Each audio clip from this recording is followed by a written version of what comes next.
प्यारे बच्चों, नमस्कार। चलिए बच्चे, अपन लोगों की हाफ ईयरली एग्ज़ाम जो है नियर है और आप लोगों ने कहा है जैसा कि ऑब्जेक्टिव क्वेश्चन एक्सप्लेन करने का, तो हम सबसे पहला कह सकते हैं चैप्टर ले रहे हैं रोटेशनल मोशन। और रोटेशनल मोशन के मल्टीपल चॉइस क्वेश्चंस अपन लोग सॉल्व करने जा रहे हैं। ठीक है, तो सबसे पहले मैं मल्टीपल चॉइस क्वेश्चन ही उठा रहा हूँ और देखते हैं हम कि एक एक मल्टीपल चॉइस क्वेश्चन को पढ़ के जो भी उनका आंसर होगा वो इस प्रकार से अपन जो है सॉल्व करते चले जाएंगे। ठीक है, तो देखिए सबसे पहले यहाँ पर आप एक क्वेश्चन देख रहे हैं कि centre of mass is a point with respect to which out of the following quantity is zero. मतलब सेंटर ऑफ मास वाले पॉइंट पर कौन सी क्वांटिटी जीरो हो सकती है, ये अपने को बताना है। तो मास है, मोमेंट ऑफ मास है और acceleration due to gravity, angular acceleration.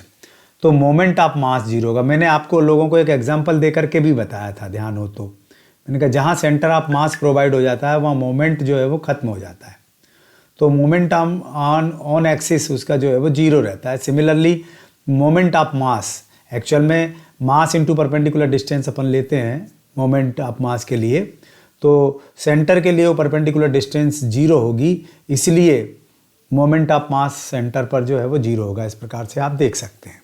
ठीक है, तो यहाँ पर आपका जो आंसर होगा वो होगा मोमेंट ऑफ मास, ये जीरो होता है। ठीक है, moment next, moment of inertia in rotational motion has the same importance one quantity in translational motion which is। मतलब moment of inertia rotational motion में जो काम करता है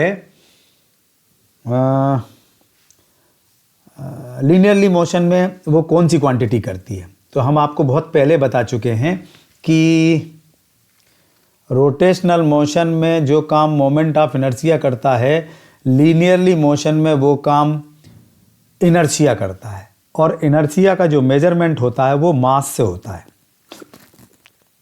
जिसका मास ज़्यादा होता है उसका इनर्शिया ज़्यादा होता है, जिसका मास कम होता है उसका इनर्शिया कम होता है। तो यहाँ पे इसका आंसर होगा मास, क्योंकि मास, इनर्शिया का मेजरमेंट मास से ही होता है, इसलिए यहाँ पर मास आंसर आ जाएगा आपका। On which the following quantity the moment of inertia of a body does not depend। तो मोमेंट ऑफ इनर्शिया का फार्मूला जो होता है वो मैं यहाँ ऊपर लिख रहा हूँ। यहाँ पे मोमेंट ऑफ इनर्शिया होता है I is equal to M R square. तो एक तो मास पे डिपेंड करता है मोमेंट ऑफ इनर्शिया, दूसरा एक्सिस ऑफ रोटेशन से perpendicular distance, that means axis of rotation पे डिपेंड करता है, और तीसरा जो है वो डिस्ट्रीब्यूशन ऑफ मास पर डिपेंड करता है। क्योंकि मास को सर्क्यूमफेरेंस पर अगर इकट्ठा किया जाए या एक्सिस ऑफ रोटेशन से जितनी ज़्यादा डिस्टेंस पर मास को इकट्ठा किया जाए उतना ज़्यादा मोमेंट ऑफ इनर्शिया इंक्रीज हो जाता है। तो यहाँ मास पर भी डिपेंड करेगा, एक्सिस ऑफ रोटेशन पर भी डिपेंड करेगा, डिस्ट्रीब्यूशन ऑफ मास पर भी डिपेंड करेगा, इस पर डिपेंड नहीं करेगा। एंगुलर एक्सीलरेशन पे मोमेंट ऑफ इनर्शिया डिपेंड नहीं है। तो यहाँ ऑप्शंस का आंसर हो जाएगा आपका एंगुलर एक्सीलरेशन। ठीक है, next, a man is standing on a revolving platform, he is holding heavy sphere in his hands, how he folds his hands, which of following statements is incorrect. सीधी सी बात है, मैंने आपको एग्जाम्पल देकर भी बताया था इसको। अगर देखा जाए तो यदि कोई घूमते हुए प्लेटफॉर्म पर खड़ा है अपने हाथों को फैलाकर, हालांकि उसमें इन्होंने स्फीयर भी ले रखे हैं हैंड में, और अगर वो सडनली फोल्ड कर लेता अपने हैंड को तो मोमेंट ऑफ इनर्शिया जो है वो डिक्रीज़ हो जाता है और एंगुलर वेलोसिटी जो है वो इंक्रीज़ हो जाती है। मतलब यहाँ law of conservation of angular momentum काम करता है। ठीक है, तो ये कह रहे हैं his moment of inertia is increase, नहीं, मोमेंट ऑफ इनर्शिया डिक्रीज होगा, तो ये स्टेटमेंट इनकरेक्ट है। His angular momentum remains constant, ये बिल्कुल सही है। हिज एंगुलर वेलोसिटी इंक्रीज, ये भी सही है। हिज एंगुलर वेलोसिटी डिक्रीज, नहीं भैया ये भी गलत है। इसमें दो आंसर कैसे आ रहे हैं आंसर? ये भी स्टेटमेंट इनकरेक्ट है और ये स्टेटमेंट भी इनकरेक्ट है। इसका मतलब ये हुआ कि इसमें दो, यानी कहीं या तो इनसे ऑप्शंस में लिखने में गलती हो गई या फिर इसके दो आंसर करेक्ट होंगे। इसमें दोनों ही स्टेटमेंट इनकरेक्ट है। अगर हैंड को सडनली बेंड कर लिया जाएगा तो मोमेंट ऑफ इनर्शिया इंक्रीज होता है, डिक्रीज होता है, इंक्रीज नहीं। सिमिलरली एंगुलर वेलोसिटी जो है वो डिक्रीज होती है। नहीं, ये भी गलत है, क्योंकि एंगुलर वेलोसिटी इंक्रीज होगी अगर मोमेंट ऑफ इनर्शिया इंक्रीज होगा। इस वाले फार्मूले का इस्तेमाल करोगे आप, L = I ओमेगा। तो एंगुलर मोमेंटम कांस्टेंट रहेगा, तो अगर I इंक्रीज हुआ तो ओमेगा डिक्रीज हो जाएगा, लेकिन प्रोडक्ट जो है वो कांस्टेंट चलेगा। तो दोनों स्टेटमेंट यहाँ पे इनकरेक्ट हैं। ठीक है, नेक्स्ट है the mass and radius of the following bodies are same, which will have greater moment of inertia। देखिए ये चार चीज़ें दे रखी हैं, इनमें से किसका मोमेंट ऑफ इनर्शिया जो है वो ज़्यादा होगा। देखिए भाई, ये solid sphere about its diameter, hollow sphere about its diameter, solid cylinder about its geometrical axis और hollow cylinder about its geometrical axis. देखिए भैया ये क्या है, आप लोगों को ध्यान रखना पड़ेगा। अपने सिलेबस में अब इनके डेरिवेशन नहीं है। ये डिफरेंट शेप के जो ऑब्जेक्ट होते हैं इनका moment of inertia direct given है। तो आप बुक देखोगे तो उसमें कोई टेबल बनी हुई होगी, उसमें सभी के मोमेंट ऑफ इनर्शिया जो है वो लिखे हुए रहेंगे। तो ये जो सॉलिड स्फीयर का जो मोमेंट ऑफ इनर्शिया होता है डायमीटर के रिस्पेक्ट में, वो होता है, मैं लिख के बता रहा हूँ आपको, 2/5 mr²। होलो स्फीयर का डायमीटर के रिस्पेक्ट में जो मोमेंट ऑफ इनर्शिया होता है वो होता है 2/3 mr²। सॉलिड सिलेंडर अबाउट इस ज्योमेट्रिकल एक्सिस के रिस्पेक्ट में जो मोमेंट ऑफ इनर्शिया होता है, मैं इसको यहाँ लिख देता हूँ सी वाले ऑप्शंस को, वो होता है 1/2 mr²। और hollow cylinder about it geometrical axis होता है mr²। ये सबके मोमेंट ऑफ इनर्शिया हैं भैया, यहाँ देख लो आप। ये है सॉलिड स्फीयर का, ये है होलो स्फीयर का, सॉरी होलो सिलेंडर का, वो सॉलिड सिलेंडर का, ये सॉलिड स्फीयर का, और ये मोमेंट ऑफ इनर्शिया है होलो स्फीयर का। तो देखो इधर 2/5 अगर अपन करते हैं यहाँ पे 2/5 ये, तो 2/5 मतलब 0.4 समथिंग आएगा यहाँ पर, और ये 2/3 0.6 के समथिंग आएगा, 1/2 0.5 आएगा और mr² 1 आएगा। तो सबसे ज़्यादा मोमेंट ऑफ इनर्शिया जो है ये वाला है, इसलिए यहाँ आंसर हो जाएगा hollow cylinder about its geometrical axis. Geometrical axis हो या टेंजेंशियली हो या डायमीटर के रिस्पेक्ट में हो, ये सब आपको टेबल में गिवन होंगे, तो इनको एक बार देख लीजिएगा आप ध्यान से। ठीक है, मैं आगे बढ़ता हूँ।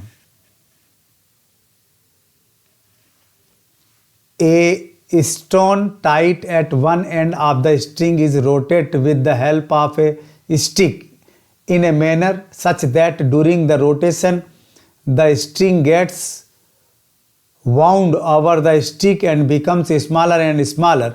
The quantity which remains conserved is।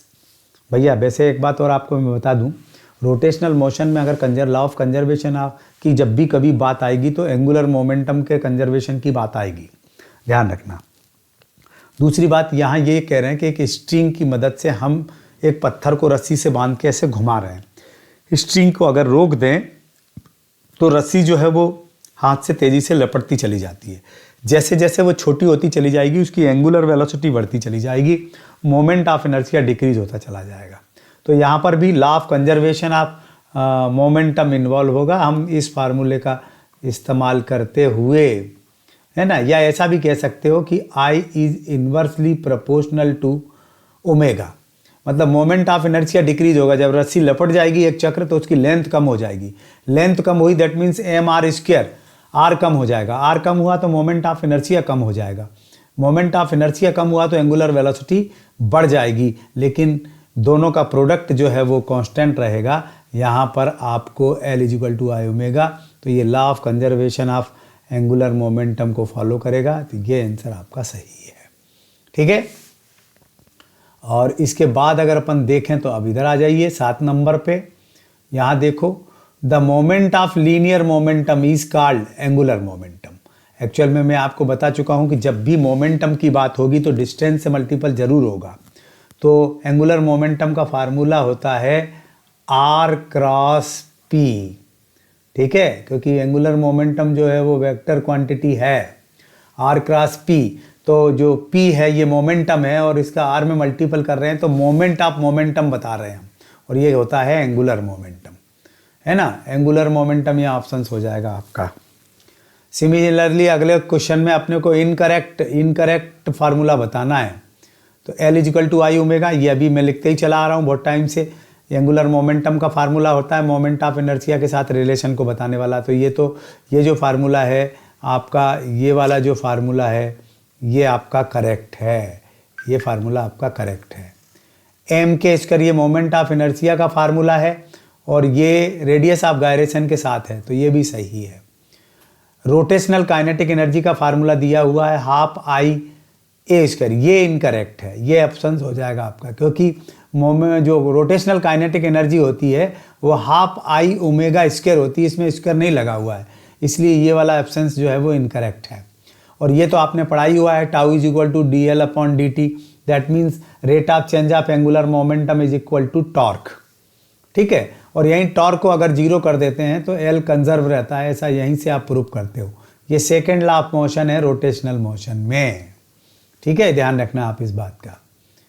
Next, on which of the following quantities the moment of inertia depend, किस पर मोमेंट ऑफ इनर्शिया डिपेंड करता है। अभी अभी हमने फार्मूला लिख के बताया आपको कि फार्मूला होता है मोमेंट ऑफ इनर्शिया का एम आर स्क्वायर, तो मास पे डिपेंड करता है मोमेंट ऑफ इनर्शिया। यहाँ डेंसिटी आया है, कपल आया है, इम्पल्स आया और मास आया है, ये वाला करेक्ट है, आंसर हो जाएगा आपका, ये आंसर सही है, क्योंकि मोमेंट ऑफ इनर्शिया मास पे डिपेंड करता है, एक्सिस ऑफ रोटेशन की पोजीशन पे डिपेंड करता है और डिस्ट्रीब्यूशन ऑफ मास पे डिपेंड करता है। लेकिन उन तीन में से केवल एक ही ऑप्शन यहाँ दिया हुआ है, इसलिए यहाँ आंसर आ जाएगा आपका मास। ठीक है, next, the rate of change of angular velocity is called, भैया rate of change of velocity को कहते हैं एक्सीलरेशन, तो rate of change of angular velocity को कहेंगे एंगुलर एक्सीलरेशन। एंगुलर एक्सीलरेशन का फार्मूला हो जाएगा D omega upon D T, rate of change of angular velocity, तो ये रहा आंसर है एंगुलर एक्सीलरेशन। ठीक, similarly the rotational kinetic energy of a body is given by, rotational kinetic energy का formula मैंने आपको अभी अभी बताया, ये हाफ आई ओमेगा स्क्वायर होता है, इसमें हाफ आई है moment of inertia, omega angular velocity का स्क्वायर। तो यहाँ देखिए यहाँ पर एंगुलर वेलोसिटी ये ब्रैकेट में है, लेकिन यहाँ स्क्वायर नहीं दिख रहा है, आप यहाँ स्क्वायर लगा लीजिएगा। ठीक, यही वाला ऑप्शन सही हो जाएगा, rotational kinetic energy is equal to half I omega square. यहाँ एंगुलर एक्सीलरेशन है, टॉर्क है, यहाँ पे सब जगह ये गलत दिया हुआ है, तो यही आंसर सही हो जाएगा। ठीक, next, the moment of inertia of a solid cylinder of mass M a radius R about its geometrical axis. अभी अभी मैंने आपको बताया moment of inertia of solid cylinder, ये देखिए रहा half I M R square, ये वाला, तो यही यहाँ पर भी ऑप्शंस में आ जाएगा। देखो आप यहाँ दिया है, ये दिया है, देखो ये आंसर हो जाएगा। ज्योमेट्रिकल एक्सिस के रिस्पेक्ट में हाफ एम आर स्क्वायर होता है सॉलिड सिलेंडर का, और होलो स्क्वायर का होता है एम आर स्क्वायर। ये वाला जो ऑप्शंस आपको गिवन है, ये वाला ये स्फेयर के लिए है, ये वाला जो है डिस्क का है, जब अपन टेंजेंशियली डायमीटर के टेंजेंशियली मेजर करते हैं तब। ये वाला ऑप्शंस मुझे पता ही नहीं है, मैंने देखा भी नहीं है कभी, तो इसका मैं कुछ नहीं कह सकता। यहाँ आंसर आ जाएगा आपका half M R square, geometrical axis के रिस्पेक्ट में मोमेंट ऑफ इनर्शिया होता है सॉलिड सिलेंडर का, ध्यान रखिएगा आप। ठीक, next, the mass and radius of disc are represented by m and capital R. It's a moment of inertia about its touching its circumference and lying its plane will be। देखो भैया यहाँ पर ये तो दे रखा है, ये वाला जो दे रखा है आपको, ये वाला ये वाला मोमेंट ऑफ इनर्शिया है सॉलिड स्फीयर का, तो ये तो सॉलिड स्फीयर आएगा। इसका मैं पहले ही बता चुका हूँ कि मैंने कभी इसको देखा नहीं इस प्रकार से, तो मुझे आइडिया नहीं है, ठीक है ना। ये बात मैं थोड़ा सा स्पष्ट नहीं कर पाऊँगा।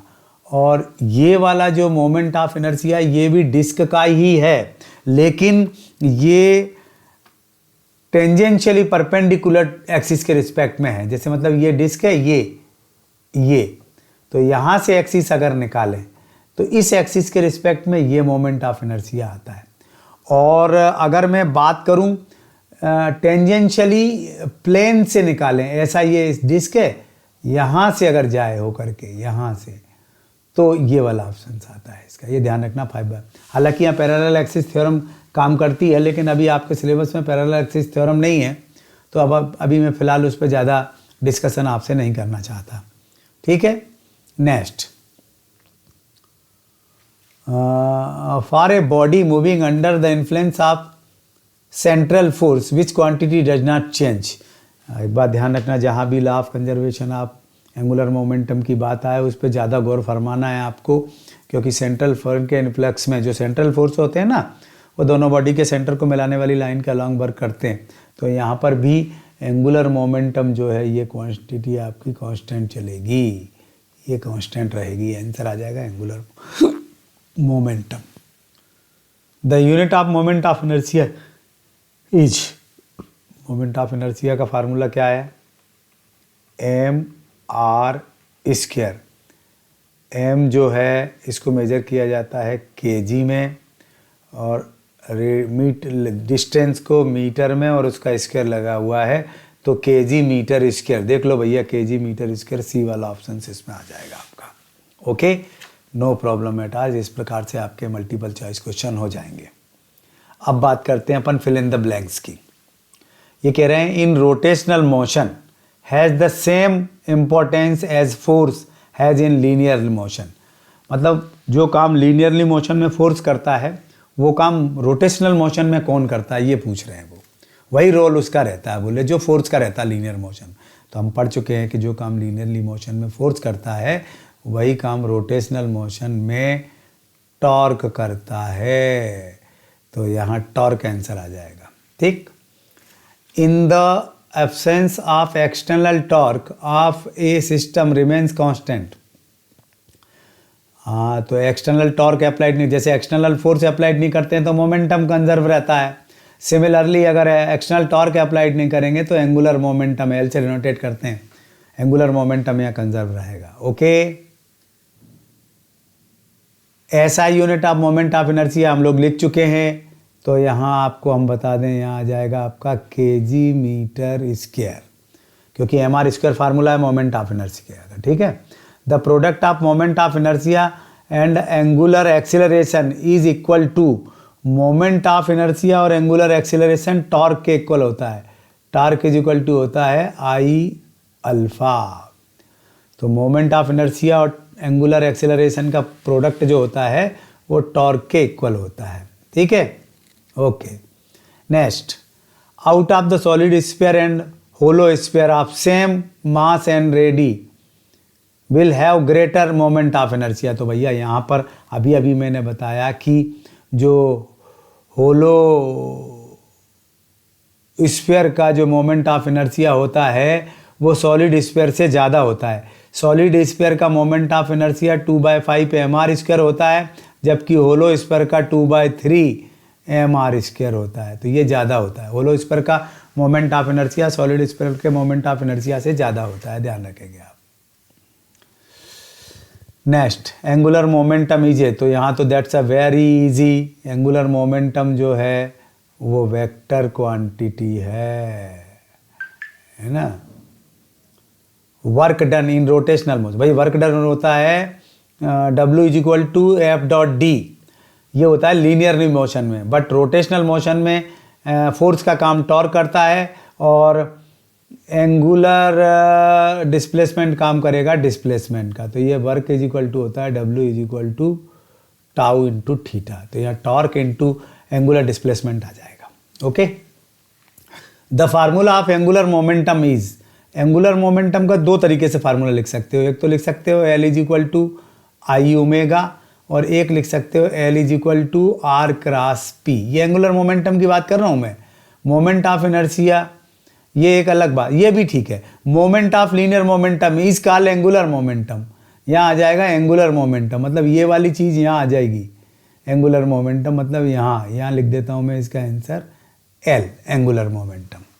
The product of moment of inertia and angular momentum is called. Moment of inertia और एंगुलर मोमेंटम का कोई क्वांटिटी नहीं बनता। यहाँ आना चाहिए moment of inertia and angular acceleration, तो टार्क आ जाएगा। टाउ इज इक्वल टू हो जाएगा tau is equal to I cross alpha, और अदरवाइज यहाँ आना चाहिए आई ओमेगा, तो एंगुलर मोमेंटम हो जाएगा।